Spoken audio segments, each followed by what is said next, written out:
Nah, sambil paralel yang lain join dan juga sambil pasang background, mungkin sambil kita mulai aja acara Friday Sharing Session hari ini.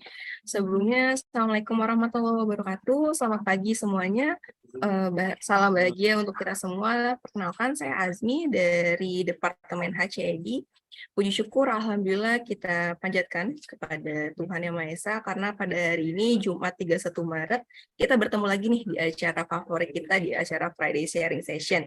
Sebuah acara untuk berbagi informasi, pengalaman, dan berdiskusi hal-hal baru yang akan meningkatkan pengetahuan dan wawasan kita semua.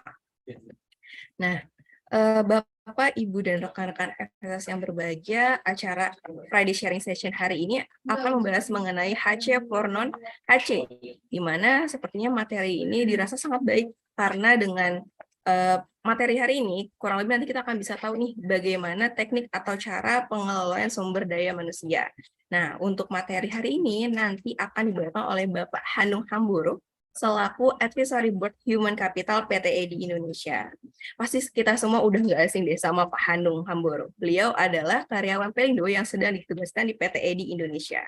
Sebagai informasi buat kalian, Bapak Hanung ini merupakan sudah menempati berbagai jabatan di Pelindo, seperti Senior Manager Career Management and Training, kemudian ada Senior Manager HR Development, Senior Vice President Learning, Senior Vice President HR Strategy, dan juga Major Staff HR GA Direktorat.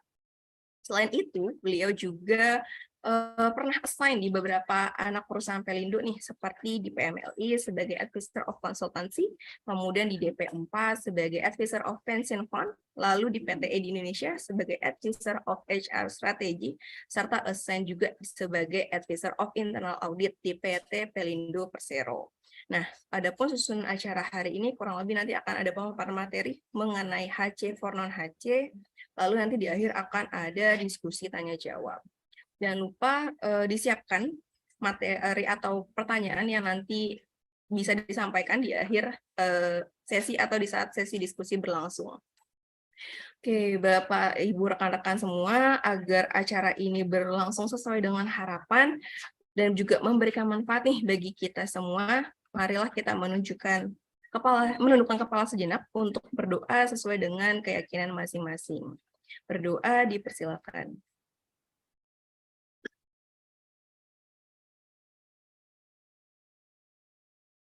Berdoa selesai.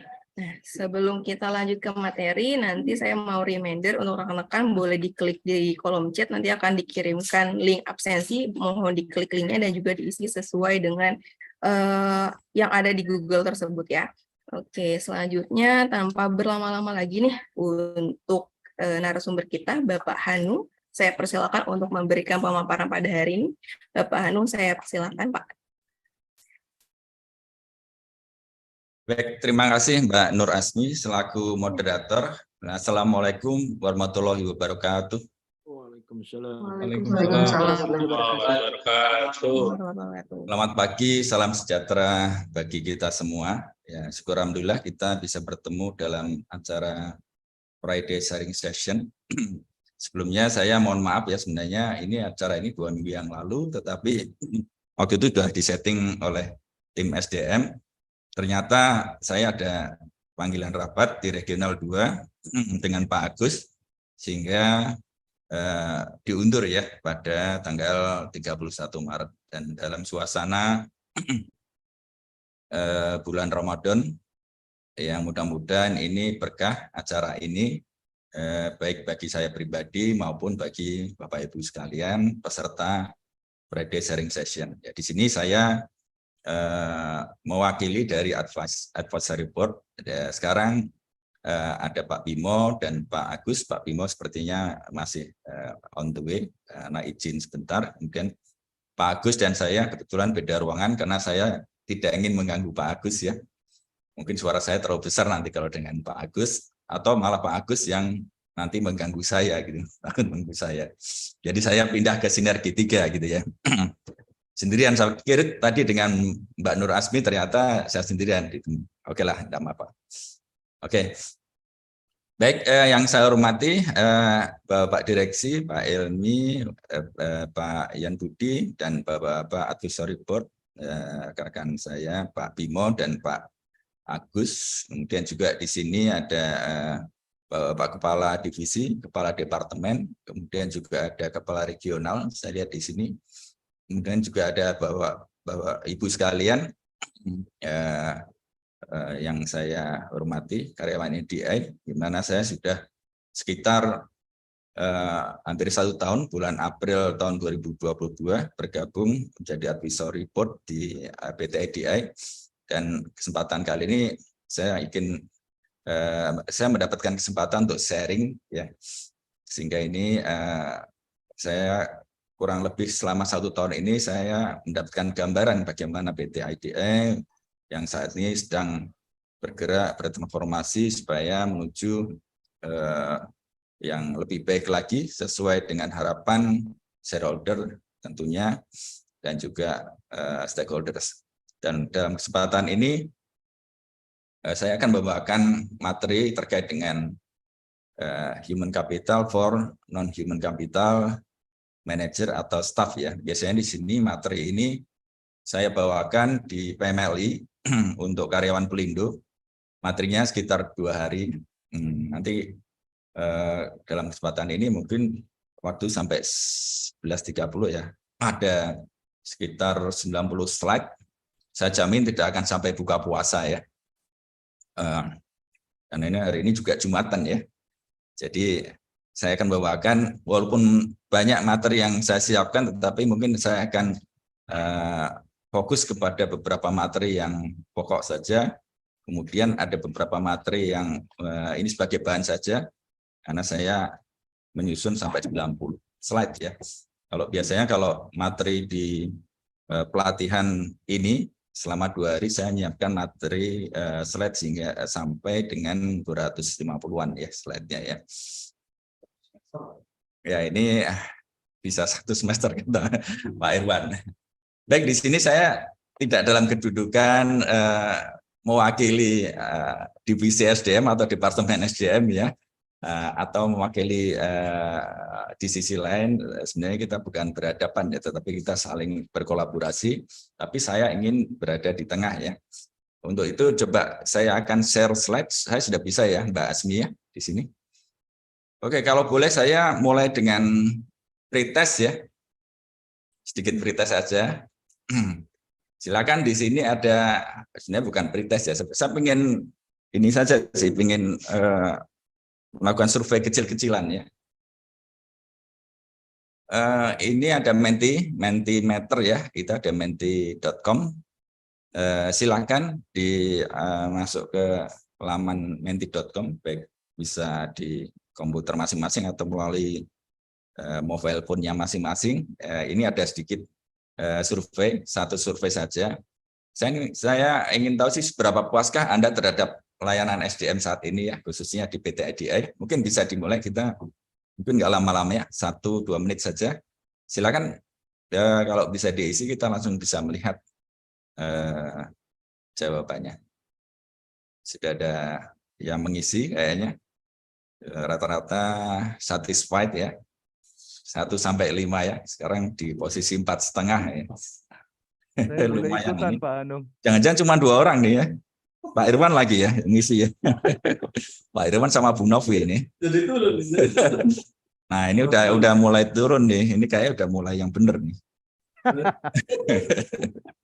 Begitu Pak Didik ngisi langsung anjlok nih. Naik lagi Pak. Ya syukur nih, berarti stafnya Departemen SDM nih, stafnya Bu Novi, Mbak Nur Rasmi mulai ngisi ini. Ya turun lagi sedikit, 34. Sudah berapa orang yang saya nggak lihat ya. Saya boleh ikutan nggak Pak Anung? Silakan Pak Yan Budi. Isi ya Pak Anung ya. Silakan Pak Yan Budi. Ada 16 orang nih, sedang isi 17. 17 kalau nggak salah pesertanya ada sekitar 40-50-an ya. Ada 18, oke. Semakin menaik atau menurun nih.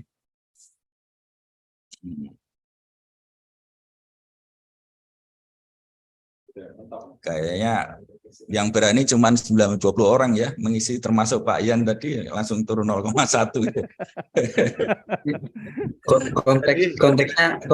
Konteksnya agak bingung, Pak. Oh gitu ya. Konteksnya konteks pribadi, personal atau konteks pekerjaan ini? Oh ya, ini layanan SDM lah, berarti kan ya Departemen SDM ya yang di bawah. Semuanya, Pak ya. Ya, layanan apapun, pengalaman Anda gitu ya. Selama ini berhadapan dengan divisi atau Departemen SDM seperti apa? Ada 25 jadi 3,2. Oke, kita hitung sampai 10 aja ya. Ini sampel aja ya. Mungkin sudah separuh nih dari 50. Sekarang udah 26. Ada di posisi tambah turun kalau nggak saya tutup nih. Saya khawatir. Wah, iya bener ya. Tengah-tengah ya. Ya, tengah-tengah. Oke. makin turun. Ya, atau saya tambahin ya supaya saya bisa naikkan dikit gitu ya. Saya kasih amal lah. Oke, 5, 4, 3, 2, 1. Oke, pasti angka cantik ya. 3 ya. Dari 34 responden yang mengisi. Saya stop dulu ya. Oke, nggak apa-apa. Ini kesempatan seperti ini sebenarnya bisa untuk men-sounding ya. Survei kecil-kecilan ya, walaupun ini belum tentu valid. Ya, tetapi paling tidak ini kan apa yang dirasakan, persepsi gitu ya. Ya ini cukup lumayan lah di atas 50 ya, karena skalanya kan 0 sampai 5 ya. Jadi ada di angka 3 ya, berarti kalau setengahnya kan 2,5 ya. Ini ada di angka 3 ya. Oke, baik, saya izin ke materi.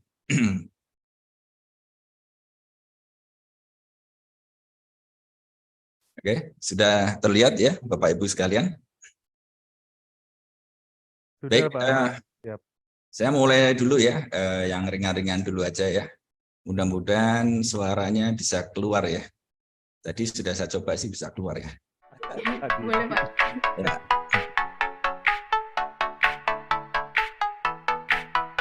Oh, siap.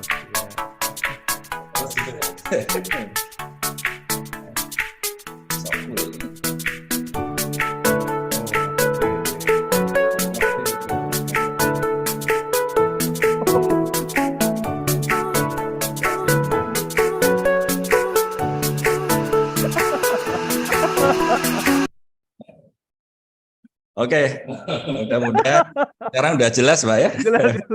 Oke, oke. Yang paling sombong finance kayaknya ya. Nah, saya nggak nyebut nama orang loh Pak. Oke, berikutnya ini saya pernah baca buku ini ya, kebetulan juga saya bawa ya. Tadi juga mirip ya, sebenarnya tadi udah ada di angka 4,5, ternyata kok turun terus gitu ya. Jangan-jangan seperti ini ya. Tapi ini syukur-syukur masih tanda tanya ya Bapak Ibu sekalian ya. Bukan tanda titik ya, artinya masih pertanyaan di sini ya. Hanya diharapkan ini tidak terjadi begitu ya. Ini buku ringkas ya, ringan lah untuk dibaca ya, terutama oleh Bapak Ibu sekalian, baik itu yang praktisi HR maupun yang ingin tahu tentang HR ya. Ya, kurang lebih isi buku seperti yang itu ada seperti ini ya. Melihat bahwa orang HR itu kok nggak ngerti bisnis gitu ya. Kemudian sok sibuk, apa sih yang dikerjain gitu ya. Orang nggak cari duit juga ya. Nggak menguasai bisnis juga ya. Kemudian tidak adil gitu ya. Kok perbedaan layanan, perbedaan keputusan gitu ya. Mensana in corpore sano gitu ya, artinya lo ke sana gue ke sono gitu, dia ke sono gitu ya. Kemudian merasa paling penting ya, senam hukum kayak security, satpam gitu ya, atau bahkan jadi polisi gitu ya, sok kuasa, ribet gitu ya, terus menakutkan itu ya, atau layanannya lama ya. Jadi kalau dipanggil Pak Irwan, dipanggil Bu Novi itu udah takut semua gitu ya. Ini salah apa saya gitu kan. Ya ini tadi kata buku itu alasan kenapa SDM itu dibenci ya. Mungkin karena kita dibenci itu karena kita nggak tahu ya, karena kita kenal itu ya. Nah ini dalam kesempatan kali ini saya coba untuk mengenalkan ya, apa itu SDM ya. Mungkin Bapak Ibu sekalian sudah pernah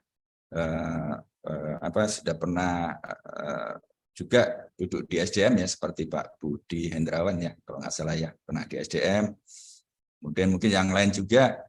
Nah ini tapi secara umum mungkin ini bisa saya share praktek-praktek SDM di sebuah perusahaan ya. Nah dalam agenda di sini saya coba ingin tidak terlepas dari tren ya saat ini yang terkait dengan SDM ya. Seperti apa, kemudian manajemen SDM itu sendiri apa sih gitu ya, ruang lingkupnya, fungsi-fungsinya gitu ya. Kemudian ada juga yang competency based human resources SDM atau CBRM ya. Ini sebenarnya cukup lama ya, tahun 90-an, tapi sampai sekarang masih digunakan termasuk oleh Kementerian BUMN, dan sekarang juga sudah berkembang. Ada tambahan talent base juga ya, berdasarkan talenta.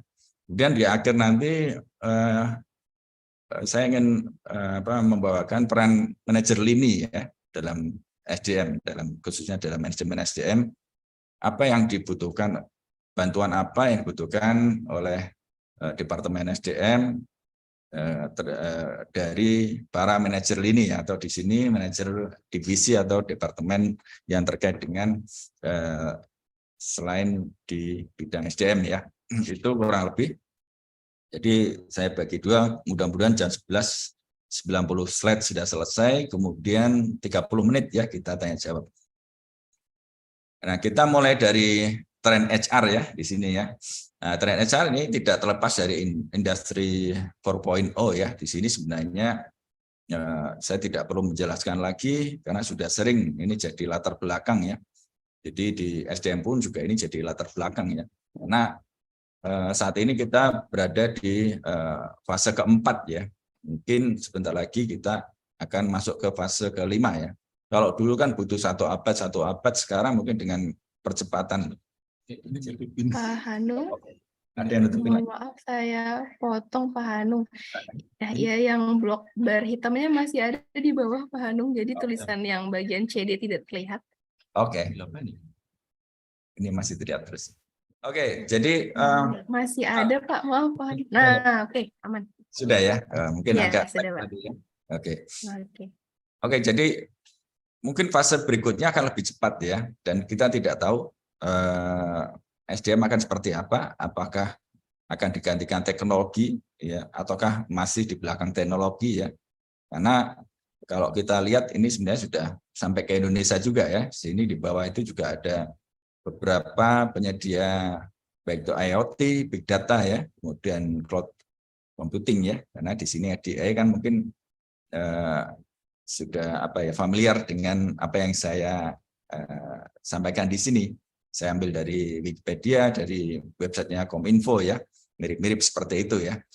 Jadi mudah-mudahan nanti suatu saat nanti ADI akan masuk sini ya, terkait dengan jenis teknologi yang bisa, yang saat ini sedang dibutuhkan pada fase industri 4.0 ya di Indonesia. Kemudian ini dampaknya ya, kurang lebih saya yakin lebih banyak dari ini ya. Tapi ini yang saya coba sarikan bahwa ini dampaknya bisa ke pendidikan gitu ya, atau ke social culture gitu ya, atau ke teknologi itu sendiri, atau ke tenaga kerja ya. Kalau tenaga kerja nanti ada pekerjaan yang kita lihat sudah tidak relevan, tetapi di satu sisi juga ada pekerjaan yang baru munculan ya, sebagaimana dengan perkembangan teknologi tadi. Dengan adanya pekerjaan yang sudah tidak relevan, mereka yang dulunya duduk di atau mengampu pekerjaan itu akan shifting karirnya, akan pindah karirnya ya, mengikuti. Kalau enggak dia tidak akan mendapatkan pekerjaan yang sesuai dengan saat ini. Nah, kemudian juga bisa mereduce jumlah workforce ya, karena tidak bisa mengikuti perkembangan teknologi. Kita ambil yang sisi workforce saja ya, karena waktu ya.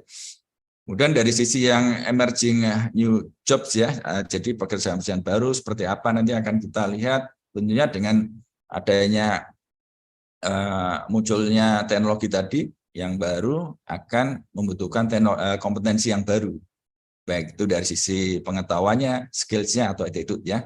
Di bidang lain juga seperti itu. Contoh satu aja di bidang pendidikan, tentunya ada new curriculum ya. Di SD anak saya itu sudah ada kurikulum terkait dengan robotik gitu ya. Kemudian kita bisa mempelajari banyak subjek ya, dimanapun, kapanpun gitu ya, dan di platform apapun gitu ya. Dan kita secara sosial terkoneksi ya, 24/7 ya. Jadi kita tidak bisa sembunyi lagi dari atasan kita ya. Kemudian secara teknologi, ya ini juga akan meng-create new business ya. Tentunya akan kompetisi, kemudian ada yang kolaps, tapi ada yang diakuisisi, tetapi mungkin ada yang bekerja sama ya, walaupun di belakangnya dia juga berkompetisi ya. Di sini juga ada new lifestyle, kemudian di sisi lain ada dampak negatifnya juga ya. Jadi generasi instan ya, generasi touchscreen gitu ya. Kemudian mulai merasa jenuh kita ya, kalau kita sudah generasi sebelumnya sudah merasa jenuh, kemudian mulai malas gitu ya, mager gitu ya, jadi masuk comfort zone. Nah ini kurang lebih dampak baik itu yang positif, negatif seperti ini ya.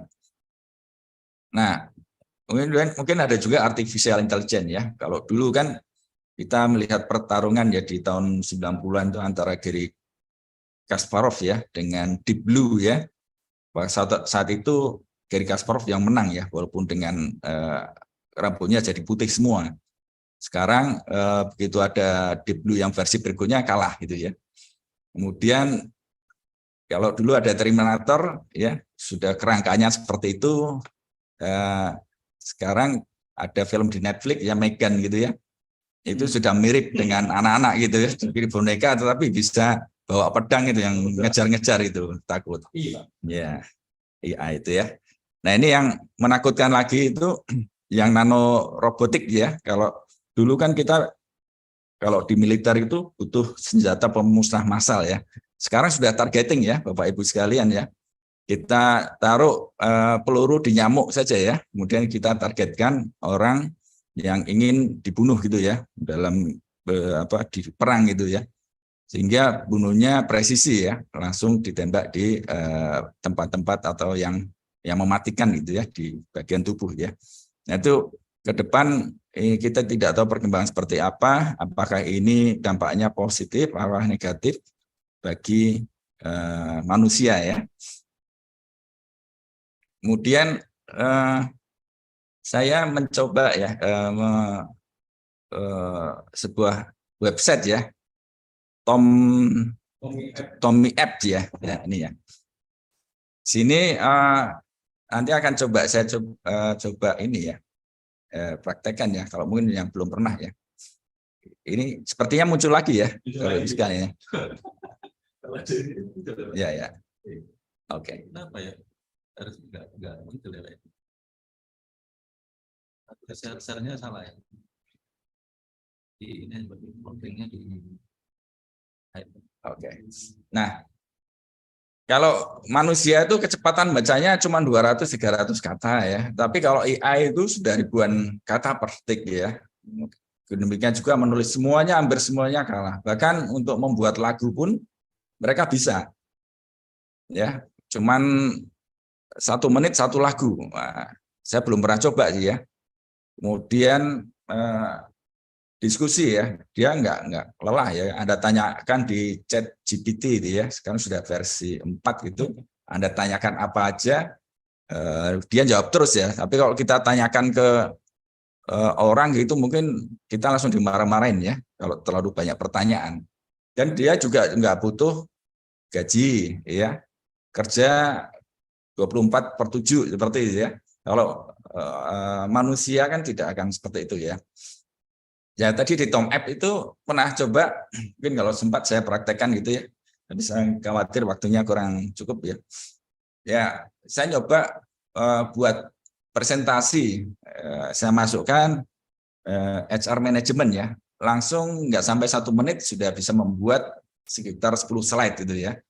Saya coba lagi materi logistik ya sama. Kurang dari 1 menit sudah bisa membuat slide sebanyak 10 lembar ya. Sedangkan saya buat buat 90 slide ini butuh sebulan gitu ya. Kalau dia cuma butuh 1 menit gitu ya. Dia sudah punya database yang banyak, tinggal nanti dimasukkan ke situ aja. Nah ini kekhawatiran tadi ya, apakah manusia akan digantikan oleh AI itu memang beralasan ya. Jadi saya nggak perlu lagi orang yang khusus untuk membuat slide saya masukkan aja di Tom Apps ini, saya sudah bisa untuk membuat slide yang saya presentasikan di hadapan direksi misalnya seperti itu ya. Oke, ini muncul lagi. Ini tadi kita sudah membicarakan pekerjaan-pekerjaan apa yang mulai punah ya, extinct ya. Ini sebagai contoh ya, mungkin lebih dari ini karena saya pernah baca itu jumlahnya bisa ratusan bahkan ribuan pekerjaan yang akan punah ya dengan adanya AI ya. Nah, contohnya apa? Di sini ada driver, security, toll collector. Kalau sekarang penjaga tol kan sudah nggak ada semua ya, kita tinggal tap ya. Tapi itu jadi masalah di Jasa Marga dulu ya waktu perubahan dari yang menjaga tol ya, toll collector itu dengan pergantian teknologi tap ya. Mereka punya sekitar kalau nggak salah 3.000 ya. Dulu diskusi dengan Direktur SDM Jasa Marga ya. Dia punya 3.000. Rata-rata mereka bekerja 1 shift gitu ya per hari ya. Nah, setelah 1 shift mereka pergi gitu ya. Dan rata-rata juga usianya sudah di atas 40 tahun. Nah, begitu ada teknologi tap tadi, mereka sudah harus shifting. Pilihannya ada 2. Apakah mereka mau shifting ke pekerjaan lain dengan dibekali kompetensi baru, atau mereka akan resign. Ya, kalau BUMN resign diberikan ketentuan ya, dapatkan semacam golden second gitu ya. Nah, mayoritas mereka mengambil golden handshake ya atau golden second karena merasa tidak mampu lagi untuk mengikuti perkembangan teknologi atau mengubah kompetensi yang mereka sudah nyaman ya selama 20 tahun misalnya dia bekerja sebagai toll collector gitu ya. Nah ini pilihannya apakah mereka mengambil ataukah mereka shifting ke yang lain gitu ya, ke pekerjaan lain. Tentunya waktu itu Jasa Marga sudah mempersiapkan ya. Tapi kebanyakan shifting karena mereka tidak mampu lagi ya untuk mengikuti terkait dengan pengembangan kompetensi yang di bidang teknologi. Nah ini mungkin juga beberapa banyak yang lain seperti kasir gitu ya, administration ya. Kemudian ada akuntan ya. Ini nanti Mbak Dina, Pak Dedi gitu ya, merasa terancam juga ya kalau ada di sini.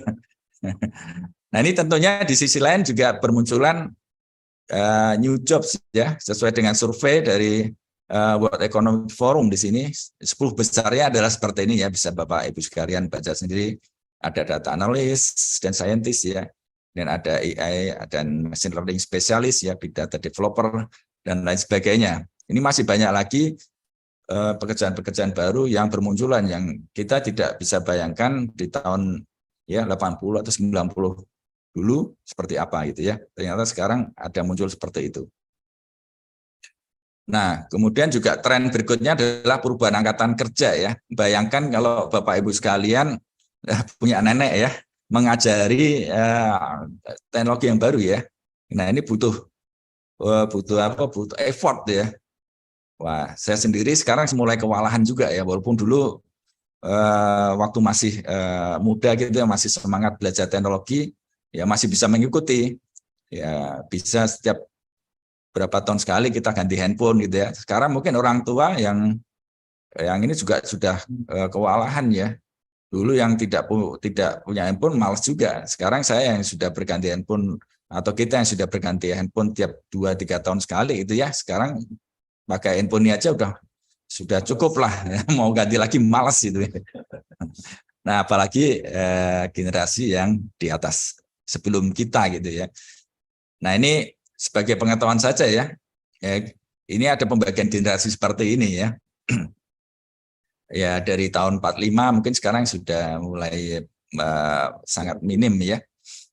Kemudian sampai ke saat sekarang generasi Z ya. Kalau dulu silent generation, kemudian baby boomers ya mulai meledak pasca World War II ya, Perang Dunia Kedua, mulai banyak anak gitu ya. Masing-masing punya nilai masing-masing ya. Sebagai contoh, kalau generasi Z ya, yang kelahiran tahun 97 gitu ya, sudah mulai sudah mereka gadget minded ya. Kemudian semuanya terkait dengan internet gitu ya. Pola pikirnya fleksibel, kemudian toleransi, kemudian juga privasi bukan merupakan hal yang penting ya. Tapi kalau saya di generasi tahun 80 ya, itu generasi X ya, kita orangnya sebenarnya ya ada plus minusnya juga ya. Kita orang yang patuh gitu ya, orang yang patuh. Tetapi kok ini lazy gitu ya, lazy mungkin zona nyaman itu ya. Tapi kita juga mengikuti perkembangan teknologi ya dari tahun 70-an sampai dengan sekarang itu. Jadi kita termasuk generasi yang beruntung dibandingkan Bapak Ibu sekalian yang di generasi Y atau Z ya. Generasi Z sekarang sepertinya sudah masuk ke dunia kerja juga ya. Nah, sekarang mayoritas 27% ya penduduk Indonesia ada di generasi Z ya. Ini survei dari Kata Data ya, didominasi generasi Z ya, yang generasi lainnya sudah mulai susut secara alami ya. Kemudian tren berikutnya HR itu transformasi ya dari yang tradisional ya, di mana masih kerjanya paperwork ya, sekarang mulai direduce, kemudian butuh tenaga kerja banyak, ya, sekarang berkurang ya, karena sudah ada dukungan dari beberapa aplikasi gitu ya. Kemudian prosesnya dulu lambat, sekarang seharusnya lebih cepat ya. Tidak ada keluhan seperti tadi ya. Nah ini beberapa hal yang transformasi terkait dengan adanya kemajuan teknologi. Kemudian juga di HR juga mulai berkembang people analytics ya. Saya sempat ikut pelatihan ini ya, people analytics selama kalau tidak salah sekitar 2 minggu gitu ya. Dengan aplikasi R ya kalau nggak salah ya. Jadi kita tidak hanya menampilkan dashboard ya, tetapi kita sudah mulai menganalisis. Jadi tapi terkait dengan bidang SDM saja ya. Ini apakah karyawan yang lulusan dari dari perguruan tinggi tertentu itu loyal apa tidak? Kita sudah mulai analisis seperti itu ya. Sehingga nanti itu jadi konsumsi manajemen ya untuk mengambil keputusan di bidang rekrutmen misalnya gitu ya. Kemudian bagi yang keluar itu alasannya apa? Kita kumpulkan data, kita bersihkan data, kemudian kita analisis ya, tidak hanya dashboard tetapi kita analisis keterkaitannya dengan variabel lain, baru kita sajikan hasilnya ke manajemen.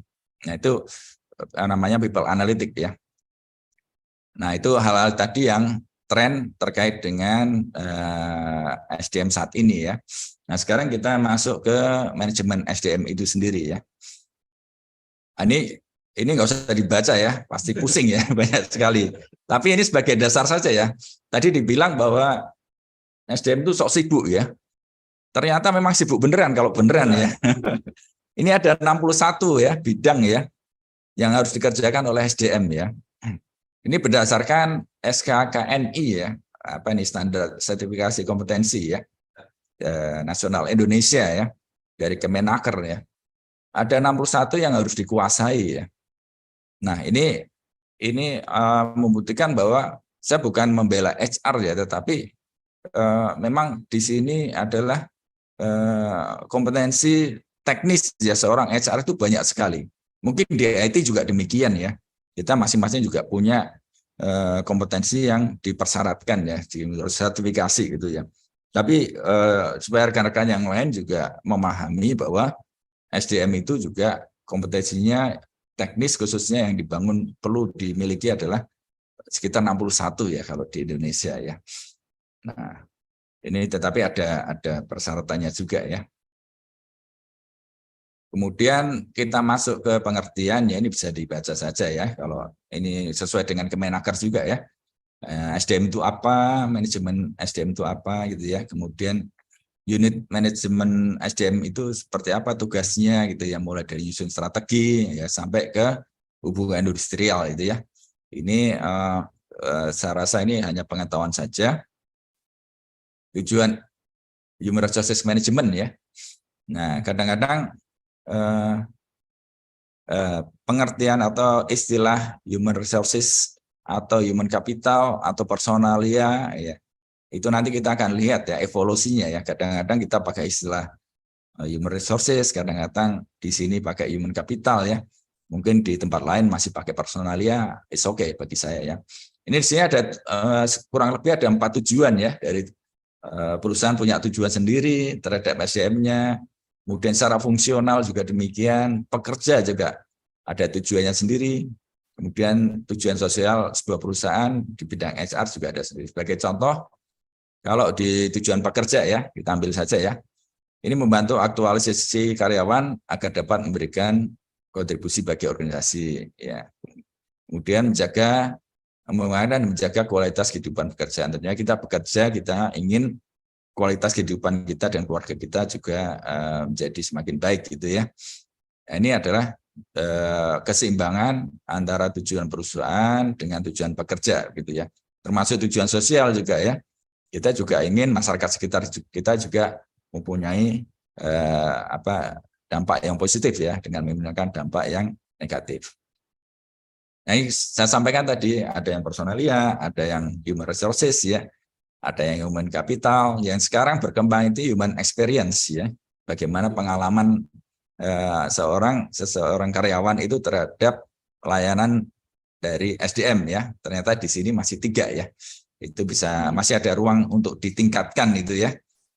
Peran dari SDM itu kita harus care gitu ya. Kita ada masukan 3 ini, apa saja yang perlu ditingkatkan. Nah, ini masih ada ruang nih sampai diperbaikan sampai sekalian supaya bisa naik gitu ya. Jadi dulu itu kalau personal management itu pakai teori X and Y ya, McGregor ya. Dulu kalau teori X itu personalia itu karyawan itu orangnya malas-malas gitu ya. Menurut pendapat teori X ya, bukan pendapat saya ya. Orangnya malas, harus diawasi seperti itu ya. Tetapi berkembang juga McGregor sadar ya, bukan McGregor yang di gulat itu ya, tetapi yang McGregor ini yang penulis buku ya. Ya, itu dia teori W, berkembang teori W. Nah, ini pada dasarnya sebenarnya sih karyawan itu perlu ruang sih, dia mau tanggung jawab sih ya, mau menyelesaikan pekerjaan gitu ya. Nah, kemudian teori Z itu keseimbangannya ya, antara X dan Y gitu ya. Dari kalau nggak salah dari Jepang itu OIG ya, kalau nggak salah itu dari Z itu menyeimbangkan antara dari X dan dari Z gitu ya. Jadi apa yang perlu difasilitasi oleh perusahaan di sana semua itu ya, itu bisa nanti dicari sendiri ya. Ini evolusinya seperti ini ya. Kadang-kadang kita pakai istilah human resources, kadang-kadang human capital ya. Kalau human capital kan semuanya sudah diukur nih. Saya mengeluarkan untuk pelatihan, tetapi yang dikembalikan berapa ini terhadap perusahaan ya, harus dikapitalisasi semua itu. Nah, ini yang kenapa kita pakai istilah meningkat ke human capital. Tapi kalau kita masih pakai human resources seperti di Pelindo sih nggak masalah gitu ya. It's okay ya, kita tergantung mana pendekatan yang kita gunakan ya. Kita merasa kita mau membenahi human resources atau human capital supaya kita impiannya ke sana gitu, makanya kita pakai human capital, it's okay bagi saya. Ini ruang lingkup HRM ya, Human Resources Management atau manajemen SDM banyak ya. Secara garis besar itu dari organisasi development, planning, recruitment ya, training sampai ke penilaian kinerja, sistem remunerasinya, kemudian juga harmonisasi dalam hubungan industrial sampai ke ada pendukungnya ya, administrasi dan HR ASN-nya ya. Yang ini Pak Johan yang biasanya bergulat di situ. Mengenai definisinya masing-masing sudah saya siapkan. Sini juga ada pilar ya, tadi dikelompokkan ya. OD itu isinya apa sih? Misalnya menyusun organisasi, struktur organisasi, kemudian melakukan job analisis ya, kemudian kita nulis job description ya, kemudian juga kita hitung nilainya. Setiap jabatan itu punya nilai, sehingga nanti nilai sekian sampai sekian Anda ada di grade, misalnya grade 6 gitu ya. Itu sudah masuk ke job evaluation dan ada job grading. Misalnya di sini 1 sampai 8 gitu, kalau di Pelindo 1 sampai 16 misalnya gitu ya. Itu namanya job grading. Kemudian ada bagaimana cara mengattract gitu ya, mendapatkan daerah baru gitu ya. Nah, di situ kita mulai dari perencanaan, kemudian kita nanti melihat rekrutmen dan seleksi, kemudian mulai induksi, kemudian mulai penempatan. Kemudian sudah masuk, kemudian butuh dikembangkan kan ya, Bapak Ibu sekalian. Jadi kita berikan training, kalau yang manajerial kita berikan executive development program. Kemudian kita lihat juga, perhatikan juga career planning-nya, yang pengembangannya. Kemudian kita motivasi juga supaya adil ya, kita ukur ya kinerjanya. Kemudian yang talenta-talenta ini kita tempatkan sesuai posisinya. Kemudian perlu job rotasi ya, supaya nggak jenuh. Kemudian kita ukur ya engagement-nya, kayak tadi ya kita ukur. Kemudian kita berikan coaching ya, mentoring, counseling ya, sesuai dengan permasalahan yang dihadapi. Kemudian kita juga perlu berikan gaji yang sesuai dengan ketentuan ya. Mungkin juga kalau perusahaan berlebih, kesejahteraan juga bisa ditingkatkan sampai ke hubungan industrial yang harmonis ya. Kemudian saatnya nanti kita berpisah ya, itu ada fase terminasi dan bila masih ada pemberian pensiun ya. Kalau di Pelindo itu pensiunannya sudah sampai 12.000 orang ya. Karyawannya sendiri sekitar 6 ribuan. Kemudian di bawah ini yang mengintegrasikan semua, kita butuh HRIS ya, supaya tidak manual ya, supaya tidak banyak paperwork ya. Kemudian ada juga knowledge management ya, supaya pengetahuan yang dibutuhkan perusahaan ini bisa tetap dan berkembang di perusahaan ya. Begitu orangnya pensiun atau resign gitu, biasanya pengetahuannya juga pergi ya. Nah, ini membingungkan yang menggantikannya, sehingga perlu dikelola oleh manajemen. Kemudian kita masuk ke materi kompetensi based HRM ya. Kenapa ini saya ingin sekilas saja ya, karena di Kementerian BUMN kita juga masih menggunakan ini ya, kompetensi based HRM. Sebagaimana tadi awal saya sampaikan, juga menggunakan talent based ya. Nanti kita akan lihat apa sih kompetensi based dan apa sih talent based ya. Nah, ini kompetensi bisa dilihat sendiri ya. Kita sering mendengar kompetensi itu KSE ya, knowledge, skill, ability ya. Ternyata ada juga other karakteristik ya, yang tentunya yang relevan ya. Kalau nggak relevan kita dalam pekerjaan yang itu bukan bagian dari kompetensi ya. Nah, ini dibaca saja, ada beberapa pendapat terkait dengan kompetensi ya. Yang penting adalah kompetensi itu bisa membedakan pekerja yang berkinerja unggul atau yang bekerja biasa-biasa aja ya. Jadi perlu ditahu nih, setiap jabatan itu kompetensinya apa saja. Bisa ada yang sama, bisa ada yang berbeda-beda ya. Kalau berbeda-beda biasanya kompetensi teknisnya berbeda-beda ya. Ini bisa didapatkan dari pengalaman kerja, ya dari pembelajaran, pelatihan gitu ya. Nah, ini tadi elemen kompetensi ya, sudah disinggung ya. Contohnya kalau knowledge itu ya kita belajar ilmu ekonomi, ilmu bisnis gitu ya. Kalau misalnya yang skill itu seperti apa sih ya, kita bisa mengetik, kalau dokter gigi menambal gigi ya, atau komunikasi efektif, attitude juga demikian. Kemudian juga ada karakteristik ya, ada faktor personal, misalnya traits ya, kepribadian, motivasinya, atau yang tangible ya, ada lisensi, ada sertifikasi, ada strata pendidikan atau pengalaman gitu ya. Nah, ini kompetensi sendiri punya karakteristik ya, dia dapat diobservasi, dapat diukur, dan dapat dikembangkan ya. Kalau dia dapat diobservasi, dapat diukur, tapi tidak dapat atau sulit dikembangkan, itu orang menggesernya bukan kompetensi lagi. Nah, supaya jelas ini contohnya nih, typing speed ya, kita mengetik ya secara cepat itu masuk yang mana? Ini kelihatannya masuk yang skill ya. Nah, kemudian keterampilan jari, misalnya kita di pabrik gitu ya, itu termasuk skill ya.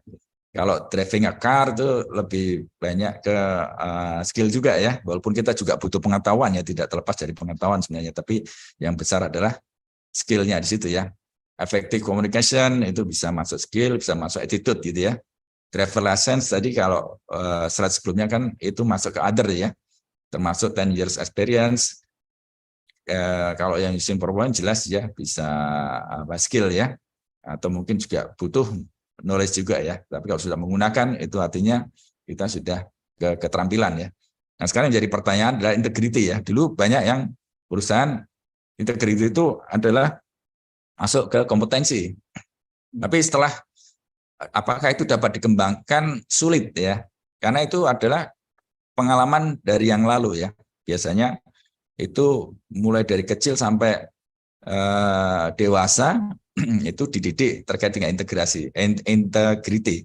Sehingga kalau kita mengembangkan perusahaan, mengembangkan integrity, seseorang pelamar gitu ya, itu akan membutuhkan waktu yang panjang gitu ya, sehingga integrity ini tidak masuk lagi ke kompetensi ya, karena sulit untuk dikembangkan ya.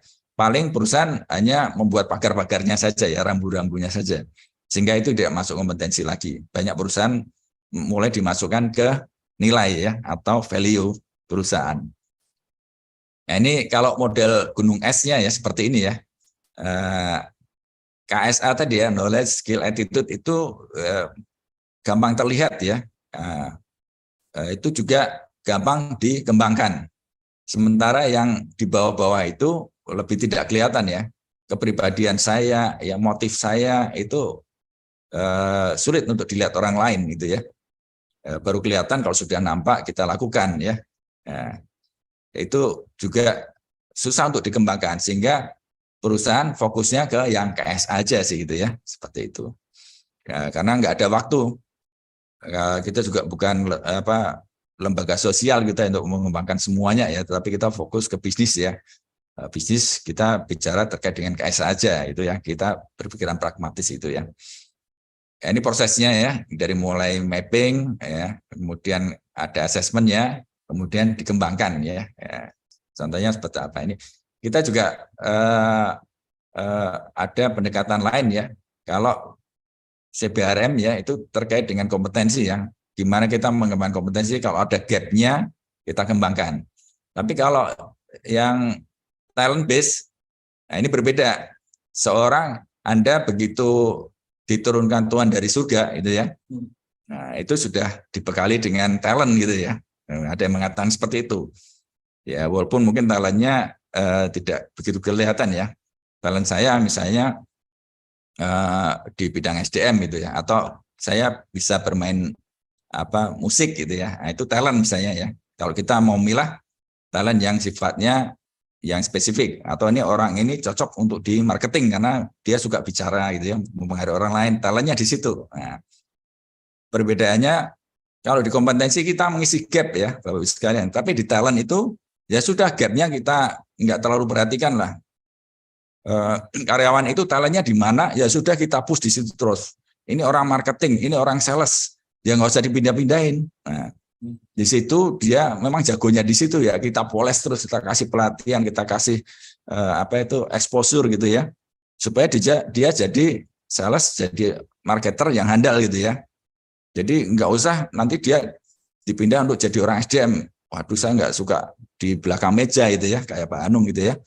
Ya, mending saya jadi seorang sales, ya nanti masalah rewardnya kan saya bisa geser ke kanan gitu ya. Karena saya profesional di situ, mungkin nanti saya bisa dapat insentif banyak. Kemudian mungkin suatu saat walaupun karir di sales itu sedikit ya, tapi saya bisa geser ke kanan karena saya sudah berkinerja di situ ya. Dari geser ke kanan itu artinya gaji saya meningkat ya, misalnya tiap 3 tahun 3% itu tergantung kebijakan perusahaan ya. Nah, ini kompetensi itu ada core, role, dan spesifik serta fungsional ya.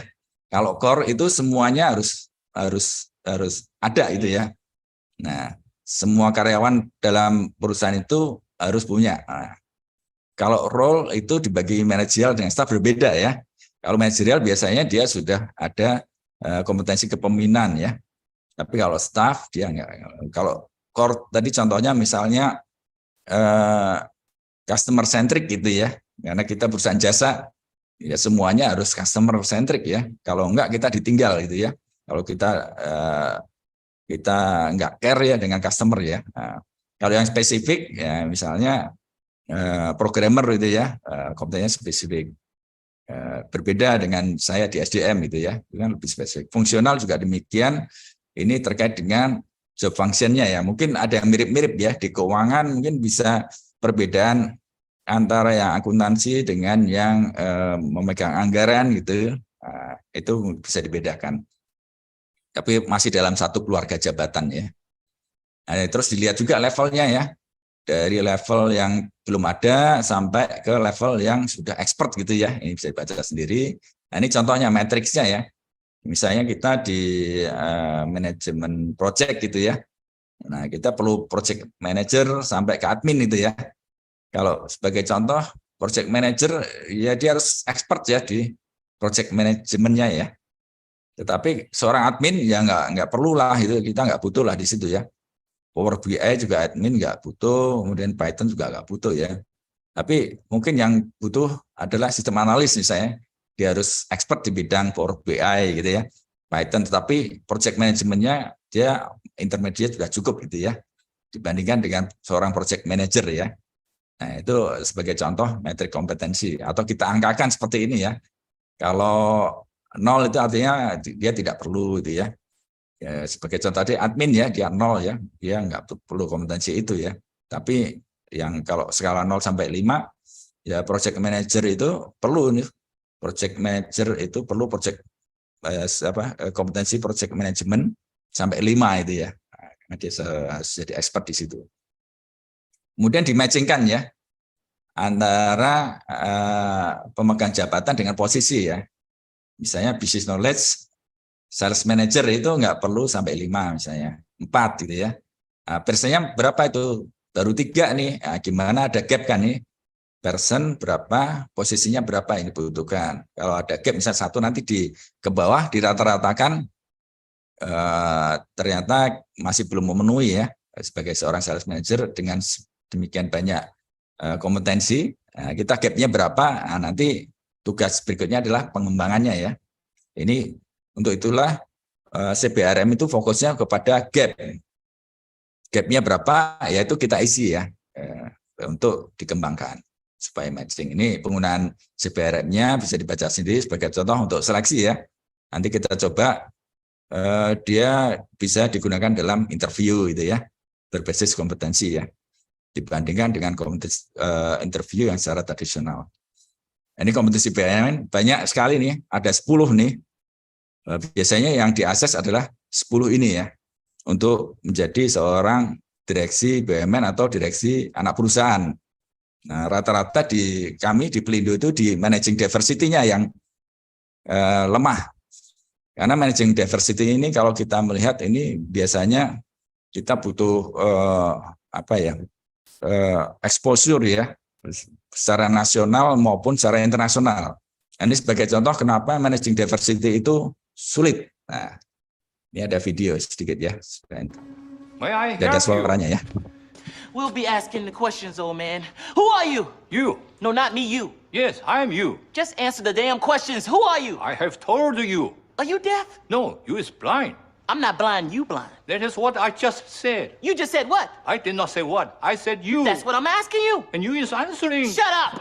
You. Yes? Not you, him. What's your name? Me. Yes, you. I am me. He's me. And I'm you. And I'm about to whoop your old ass, man, because I'm sick of playing games. You, me, everybody's ass around here. Him, I'm gonna kick his ass. I'm sick of it. Ya, bayangkan sama-sama tahu bahasa Inggris, tapi karena satunya dari China ya, namanya you gitu ya, dipikir yo. Jadi dia yang tanya orang native sendiri ya, akan susah. Itu sama-sama bahasa Inggris bisa ya, apalagi kalau kita tahunya cuma bahasa Indonesia ya, bahasa Inggris nggak tahu seperti apa, apalagi bahasa Jepang ya, apalagi bahasa India. Orang India dipikir mangguk-mangguk, dipikir setuju dengan negosiasi kita, ternyata kalau iya itu dia geleng-geleng. Ini managing diversity ya. Kemudian yang berikutnya yang akan dites lagi, diakses itu adalah kualifikasi profesional ya, di semua bidang nih, finansial, komersial, HR ya, termasuk HR nih ya, ada operation teknologi. Kemudian ada karakter ya. Ini singkatannya biasanya kalau kita di bidang asesor ya, yaitu Ocean ya. Di sini bisa S ini N ya, ada padanannya N ya. Jadi openness, kesadaran, kemudian seberapa ekstrovert kita, kemudian seberapa besar kita bisa kooperatif ya, kemudian toleransi terhadap stres. Ini juga akan diukur saat kita akses ya, ikuti asesmen gitu ya, sebagai direksi anak perusahaan atau direksi BUMN ya. Itu sebagai pengetahuan saja. Ini untuk planning. Seringkali kalau kita planning, tahu-tahu sudah akhir tahun gitu ya. Sehingga Mike Tyson mengatakan everybody has a plan until they get punched in the face ya. Artinya banyakkan planning, begitu kena dagunya atau mukanya udah langsung TKO ya. Udah KO itu ya, bukan TKO lagi. Nah ini kalau perencanaan SDM itu ya, kita harus melihat ya tujuan perusahaan kita seperti apa, apakah akan growth ya ataukah defensif gitu ya. Sehingga nanti kita lihat kondisi internal kita ya, kita hitung jumlah kita berapa sih melayani sebagai pekerja. Kualitas kita bagaimana ya, kita lihat kompetensi kita sudah memenuhi ataukah talenta kita ada enggak. Baru kita lihat surplus atau shortage-nya ya. Kemudian kita lihat kebijakannya apakah positif, zero, minus ya. Sebagai contoh di Pelindo saat ini kita setelah merger kita minus dulu ya, kita tidak merekrut ya. Kemudian baru implementasi ya. Kalau kekurangan kita akan merekrut sebagainya ya. Kalau kita surplus kita akan tadi retraining ya, atau kita menggunakan outsourcing saja sampai penawaran pensiun dini dan layoff ya, atau kita tawarkan untuk pensiun dini ya. Kemudian kita evaluasi untuk dasar perencanaan tahun depan. Nah, ini rekrutmen seleksi ya. Ini ada bisa dibaca sendiri ya. Saya mau ngelamar bidang pemasaran, sudah punya pacar belum ya? Tapi ternyata belum ya. Masarin diri sendiri aja nggak bisa, apalagi masarin barang saya gitu ya. Gitu. Ini perbedaan rekrutmen dengan seleksi gitu ya. Bapak juga kan biasanya sama saja ya. Nah, rekrutmen seleksi ya. Jadi kalau rekrutmen itu narik sebanyak-banyaknya ya, tapi kalau seleksi itu nyaring sampai sedikit mungkin gitu ya. Nah, itu perbedaannya. Kadang-kadang jadi satu ya, tapi ternyata berbeda juga ya. Kemudian ini survei saja, kata data ya, ternyata masih banyak yang melamar ke admin dan HR ya, padahal sebentar lagi mau punah ini ya. Ini tahun 2021, aneh juga ya. Kemudian pertimbangan pemilihan tempat kerja, lagi-lagi gaji ya, nomor 1. Ini kayaknya masih awet ini dari dulu. Kalau kita survei kepuasan karyawan ya pasti gaji terus ya, kayak minum air laut gitu ya. Ini rekrutmen ya, tadi sudah saya singgung tadi dengan perencanaan hampir mirip ya. Sampai kita kita paparkan di media-media ya untuk mencari orang yang tepat ya. Ini tujuannya untuk menarik tenaga kerja yang kompeten ya, atau kita menarik pro hire ya, suatu saat bisa jadi pimpinan di sini misalnya, atau new blood ya, darah baru, kemudian memberikan budaya organisasi ya yang sesuai dengan kebutuhan kita. Nah, ini sumber-sumber rekrutmen bisa dari internal, eksternal ya. Kalau dia internal ya, dia karyawan itu bisa termotivasi ya, karena kita rekrut untuk jabatan di atasnya dari internal ya. Tapi kalau kita dari luar biasanya ada penolakan segala macam ya. Tapi ada plus minusnya juga kalau kita pakai eksternal. Pakai eksternal, kemudian kita mungkin pilihannya banyak ya di luar ya. Kemudian lebih fresh gitu ya. Tapi mungkin eksternal juga ada. Dia harus menyesuaikan culture juga ya. Ini seleksi ya. Tadi sudah saya singgung. Ini ada sedikit video lagi supaya nggak bosan ya. Tapi lu bisa jawab semua kan, Dul? Bisa. Nah, tes apaan lagi yang mesti lu jalanin? Ya macem-macemnya. Ada yang namanya psikotes. Psikotes? Psikotes anaknya Bang Balok. Emangnya dia kerja di sana juga, Dul? Bukan psikotes anaknya Bang Baloknya. Psikotes itu untuk ngetes kepintaran ayah, kayakpan ayah, kejujuran ayah. Tuh kan, kalau mau kerja di perusahaan yang benar, kudu jujur. Kalau kagak bisa-bisa duitnya masuk kantong sendiri. Jadi psikotes itu buat ngetes lo jujur apa enggak gitu? Ya begitulah. Dul, lo bilang sama kantor lo, ya. Kalau soal kejujuran nggak usah dites-tes begitu. Lo ngerti? Gue nih yang tanggung jawab. Kalau perlu leher gue bakal tanggungannya. Ya, itu kalau di tahun 90-an pasti pernah ini ya, atau jadi favorit ya, sidul anak sekolahan ya. Tadi terkait dengan psikotes tadi ya. Dikira babe ya bisa untuk tes kejujuran ya, padahal ya tidak seperti itu ya. Ini salah satu beberapa contoh ya untuk tes seleksi.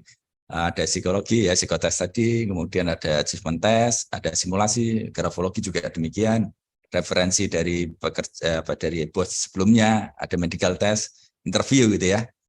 Nah, kadang-kadang ini ada tes yang mainstream ya. Tapi kalau kita sekarang kan ke kompetensi ya, kita lekatkan dengan kompetensi ya, supaya tidak sekedar tes untuk mengukur ingatan gitu, tapi lebih banyak ke kondisi yang akan dihadapi secara real ya. Ini contoh wawancara kerja yang tradisional ya, kamu sudah sarjana, sudah Bu, nggak diterima, sini cari lulusan SMK ya, lebih nurut dan murah gitu ya. Terus pelamar, sebenarnya saya masih skripsi Bu, malah nggak diterima loh. Bagaimana Bu? Nanti kamu kerjanya ngetik skripsi ya, kalau sudah lulus pasti cari kerja tempat lain ya. Itu kalau bukan berdasarkan kompetensi seperti ini ya, masih tradisional ya. Nah, kalau Bapak Ibu sekalian nanti terutama di Kadif dan Kadep ya, diminta untuk interview oleh Bu Novi gitu ya, pakai metode STAR di sini ya. Jadi kita berdasarkan apa yang dialami pengalaman pada masa lalu ya, hindari kata seandainya. Kalau seandainya saya bisa ngarang, ngecat langit gitu ya. Tapi kalau masa lalu kita nggak bisa hindari, karena kita harus menjelaskan secara detail dengan metode STAR seperti ini ya. Jadi kita minta menjelaskan permasalahan yang dihadapi, kemudian kandidat minta menjelaskan tugas tanggung jawabnya, kemudian menjelaskan bagaimana cara menyelesaikannya, atau ada tantangan enggak di situ ya. Kemudian baru jelaskan apa sih lesson learn-nya ya. Nah, di situ juga hindari error ya, halo effect gitu ya. Halo effect itu dia bajunya bagus itu, wah, ini pasti orangnya pinter gitu ya. Stereotype gitu misalnya, ini orang daerah mana itu, oh, ini mesti pelit gitu ya. Atau murah itu ya, udah saya kasih murah aja lah, nilai kasihan gitu, melas di sini ya. Kemudian similar to me, wah mirip saya, ini jangan-jangan kembaran saya gitu ya. Atau dengan kesan yang terakhir gitu ya. Ini biasanya kalau wawancara pakai seperti ini ya. Nah, kita harus lihat ability-nya, pengalamannya, kekuatannya di mana, teknikal ya. Kalau bisa didemonstrasikan, kemudian perilakunya ya. Saya rasa di sini juga sudah dilakukan. Kemudian kita akan nilai ya, mungkin ini skala 1 sampai 10 gitu ya. Kita mau melihat mana yang terbaik ya. Atau yang paling fit gitu ya. Nah, sekarang kita masuk pembelajaran ya. Saya agak ngebut dikit. Untuk pengetahuan saja, biasanya kita ada yang namanya training, education, development, learning ya. Semuanya itu di bawah payung pembelajaran ya, learning ya. Karena di dalamnya ada training, ada education, dan development-nya ini bisa dibaca sendiri. Nah, pendekatannya 70, 20, 10 ya. Kalau kita hanya dengan training di kelas itu ya, kita cuma mendapatkan 10%. Saya bicara banyak di sini, paling yang nyangkut cuma yang video-video tadi ya. Sekitar di bawah 30% itu ya, atau 10% ya. Tapi yang saya omongin ini akan nggak nyangkut mungkin ya, tapi kalau nanti baca sendiri mungkin mulai nyangkut ya. Tapi untuk yang informal itu lumayan nih 20% itu ya. Tetapi untuk yang kita on the job, kita sudah melakukan apa yang tadi diajarkan di kelas, langsung kita praktekkan, itu akan meningkatkan 70% ya kompetensi kita ya. Sehingga ini dikatakan pendekatan 70-20-10 ya. Ini contoh-contohnya melalui apa itu ya, nanti bisa dibaca sendiri. Kalau tadi kan di kelas, structured learning, kalau learning dari orang lain itu 20% nyangkutnya. Kalau kita melakukan sendiri, kita bisa mencapai 70% ya, kompetensi kita bisa meningkat.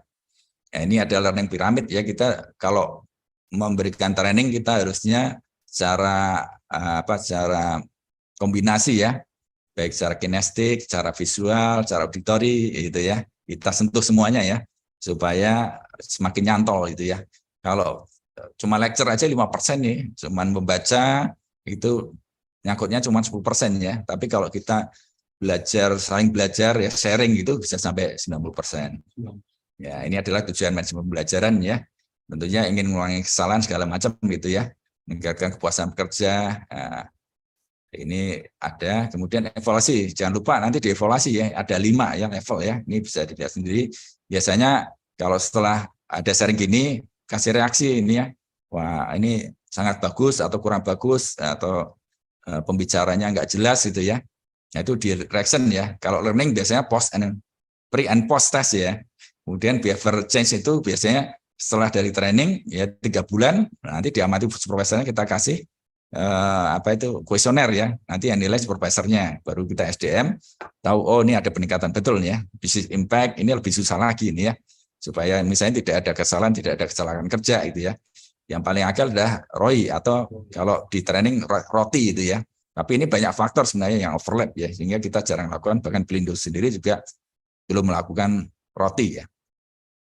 Nah ini demikian juga, tadi sudah saya sampaikan ya, macam-macamnya seperti apa, kemudian jangka waktunya itu seperti apa, bisa dibaca sendiri.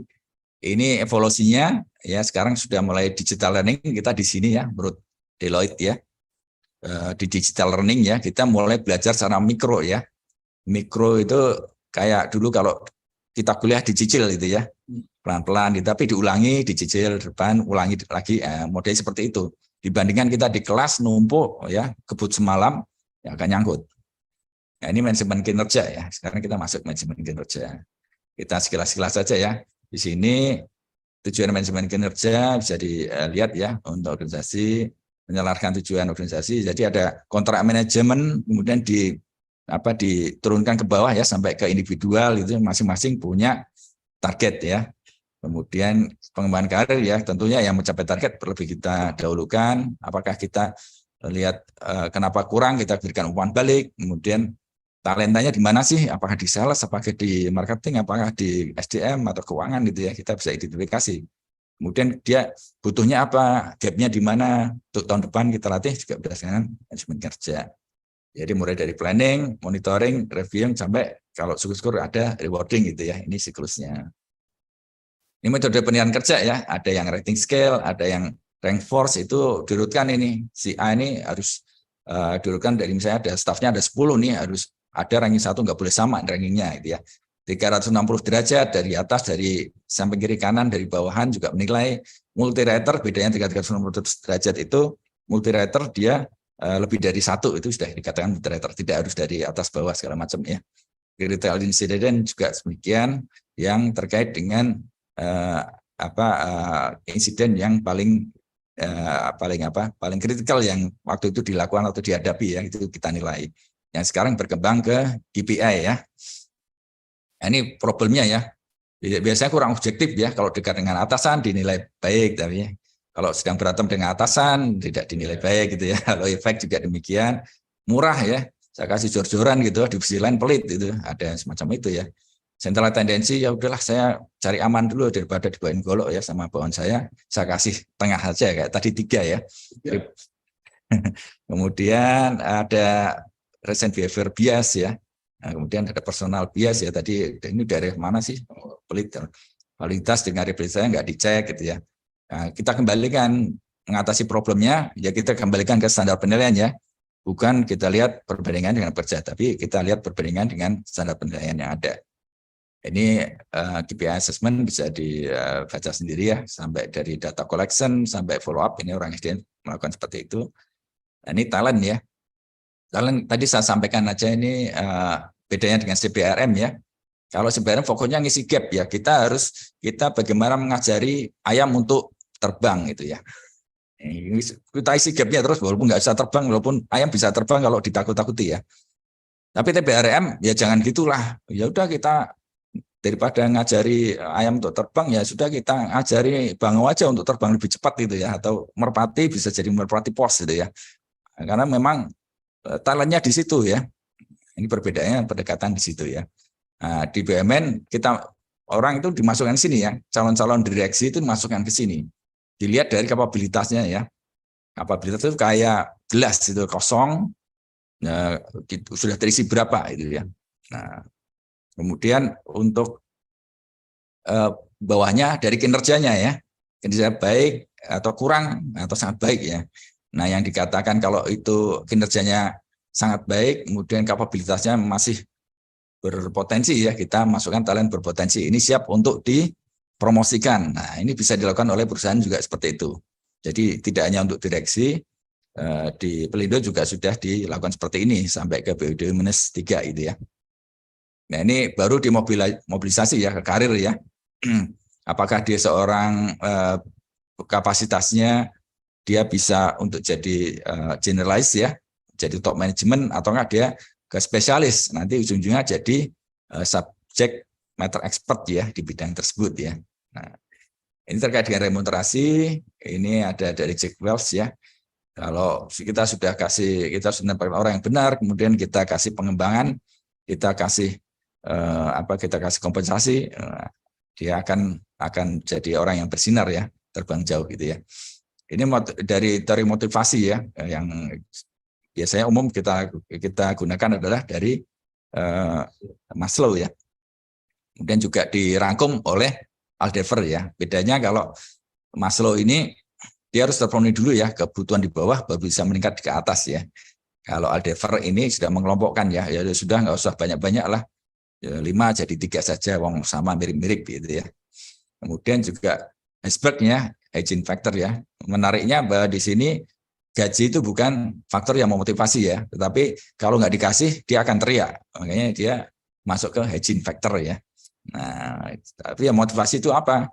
Ya pekerjaan itu sendiri, menantang atau tidak itu ya. Kemudian ada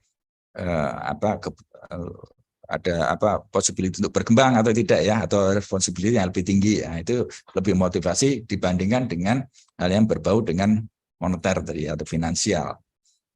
Ini biasanya remunerasi itu bisa finansial atau non finansial ya. Nah ini komponennya seperti ini, kita harus lihat job desk-nya, job analisisnya kita hitung ya. Kemudian kita buatkan skala gaji, kemudian kita harus bandingkan dengan pihak eksternal, kita harus comply dengan regulasi ya. Nah ini tujuannya bisa dibaca sendiri, jenis remunerasinya. Biasanya kita juga menggunakan istilah kompensasi ya. Ada finansial, non finansial, seperti apa bisa dibaca sendiri. Kemudian prinsip manajemen remunerasi ya, tidak boleh ada diskriminasi dengan legal compliance ya. Kemudian harus diperhitungkan juga kemampuan perusahaan untuk bisa bayar sekarang, tapi bulan depan nggak bisa bayar ya nggak boleh, gitu, harus sustain ya. Kemudian harus terjadi keseimbangan ya internal antara staf yang paling bawah dengan yang paling atas itu perbedaannya berapa. Kemudian juga kalau bisa dengan eksternal ya, supaya kita kompetitif. Kemudian juga bisa memotivasi meningkatkan produktivitas ya. Ini sering juga ada 3P, kita bayar berdasarkan posisi ya, posisinya di mana, pay for person gitu biasanya dia kompetensinya di mana, dia spesialis di mana, itu biasanya ada tunjangan tertentu atau dengan kinerja ya, seperti itu. Nah ini para yang terakhir ya, manajer lini ya. Peran manajer lini dalam manajemen SDM. Nah ini siapa sih manajer lini? Nah, ini yang punya staff lah, itu seperti itu ya. Itu adalah manajer lini ya. Nah, ya perannya ini dia harus merencanakan misalnya gitu ya, jadwal kerja atau shift, biasanya seperti itu ya.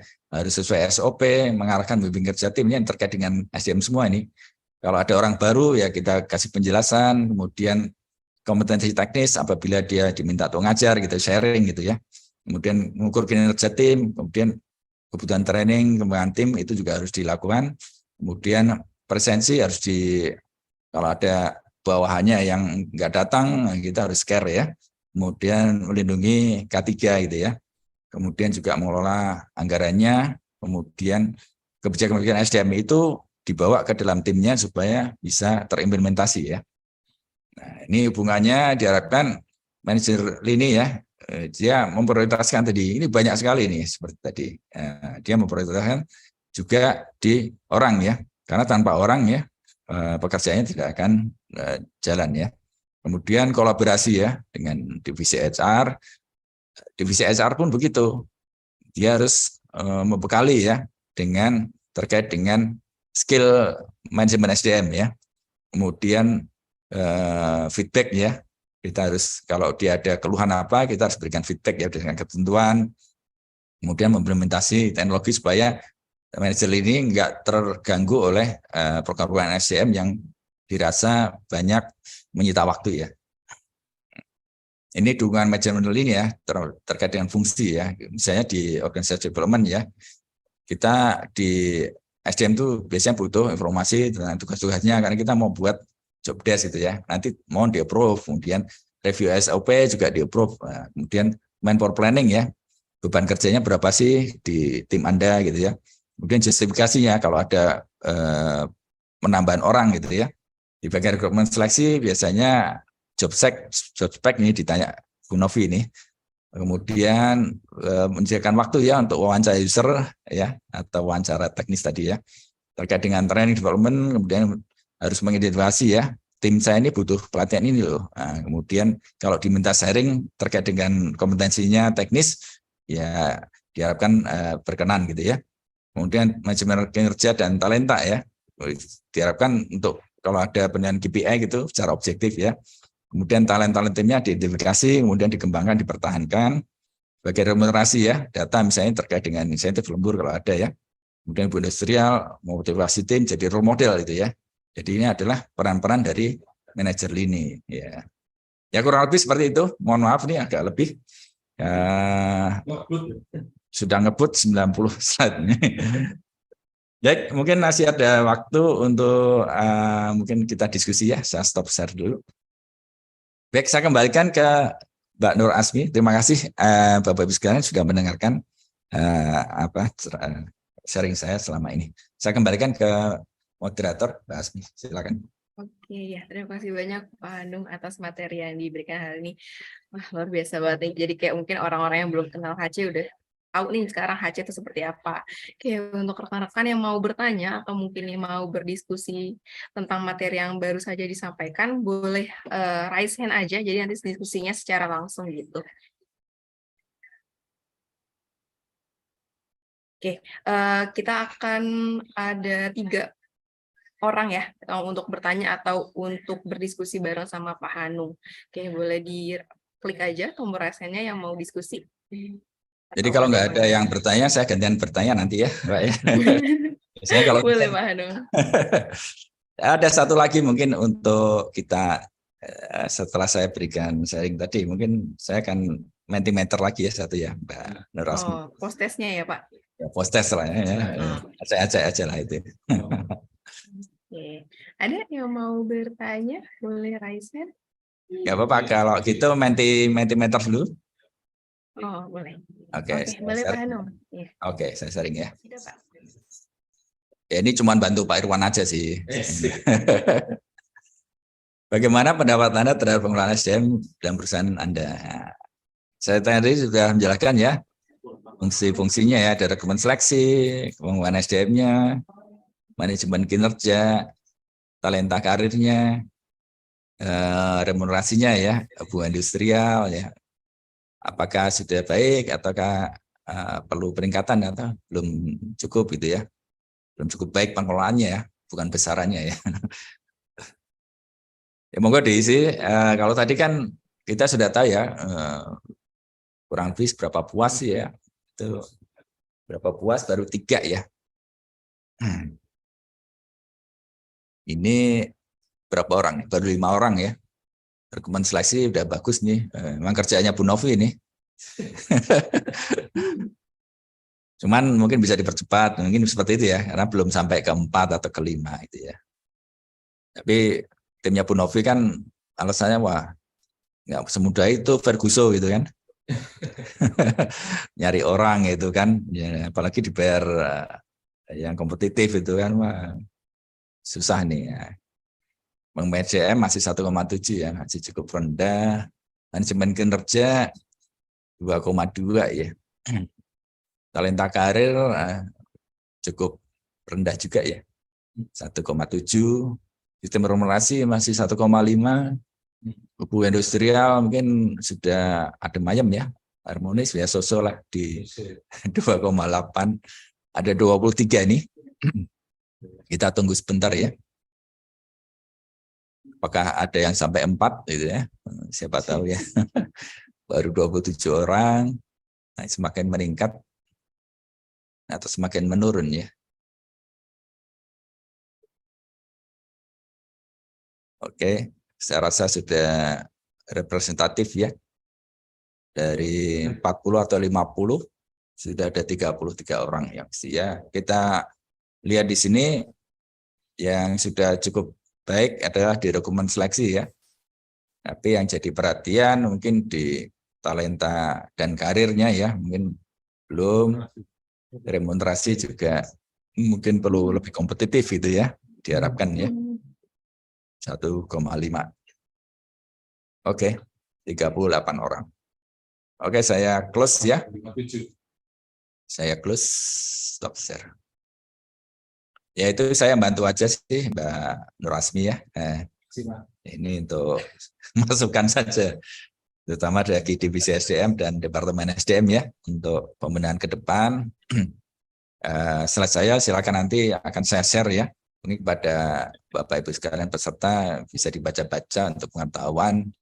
Walaupun nanti akan timbul pertanyaan atau diskusi, saya terbuka ya.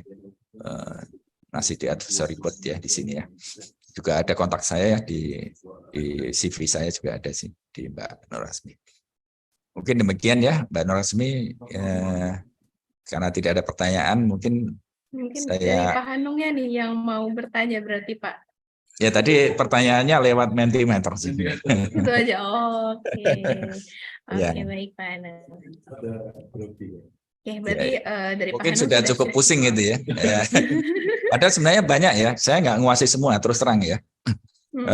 Masih ada materi lain ya, mungkin terkait dengan hubungan industrial itu kan kayak undang-undang cipta kerja segala macam itu kan berkembang terus gitu ya. Mungkin terkait dengan kita juga cukup banyak ya. Cuman di SDM itu sekarang mulai terjadi spesialisasi juga ya.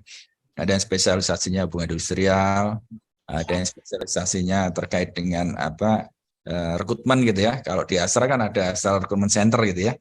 Ada yang spesialisasinya bidang asesmennya ya, kayak di Telkom gitu ya. Dia punya assessment center juga di sana. Ini kalau dikatakan seorang yang di bidang SDM itu menguasai semuanya, rasa dia punya spesialis. Ya terus terang lebih banyak bekerja di bidang strategi dan di bidang pembelajaran ya. Jadi fokus saya memang di situ. Tapi bidang lain saya coba untuk pelajari, paling tidak saya tidak nol lah di situ. Baik, itu mungkin kata-kata atau closing saya ya sekalian ya Mbak Nurasmi ya. Mungkin waktunya juga sudah mendekati buka puasa bagi yang jam 12 mau buka puasa. Setengah hari ya Pak. Enggak ya, teman ya. Enggak Pak. Oke Pak Hanu, mungkin kalau dari sudah cukup, kita sebelum closing ada sesi foto bersama dulu Pak Hanu. Mungkin dari Mas Septian boleh dibantu Mas untuk sesi fotonya. Buat rekan-rekan mungkin yang mau pakai filter dan lainnya boleh dipasang dulu.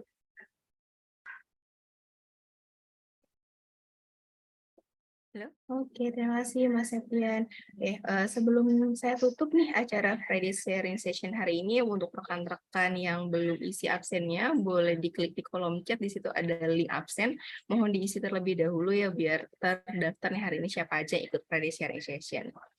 Oke, nggak terasa tiba-tiba udah 11:30 aja nih, udah jam istirahat. Saya selaku host atau moderator mengucapkan terima kasih atas waktu dari rekan-rekan sekalian. Mohon maaf jika ada kesalahan dalam acara hari ini. Akhirnya dengan mengucapkan alhamdulillah kita tutup acara Friday Sharing Session hari ini. Sampai berjumpa di acara Friday Sharing Session selanjutnya. Wassalamualaikum warahmatullahi wabarakatuh. Waalaikumsalam warahmatullahi wabarakatuh. Terima kasih banyak Pak Hanung. Terima kasih Pak Hanung. Terima kasih Pak Hanung. Assalamualaikum warahmatullahi wabarakatuh.